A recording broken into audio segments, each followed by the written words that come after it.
initiative is Know Your Rights, Know Your Responsibilities.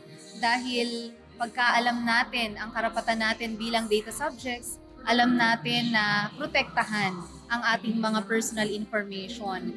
And bilang tayo naman, kung tayo naman ay personal information controller, dapat alam din naman natin ang responsibilities natin kung paano natin iingatan yung mga information na pinagkatiwala sa atin ng ating data subjects.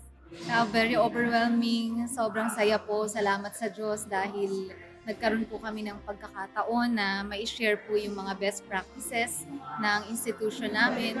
My message to the National Privacy Commission, Privacy Awareness Week Awards, thank you so much dahil nagkaroon ng ganitong occasion, celebration. At thank you so much dahil motivation ito sa lahat ng mga organization para maingatan natin ang ating personal information at personal information ng ating mga data subjects. Thank you so much.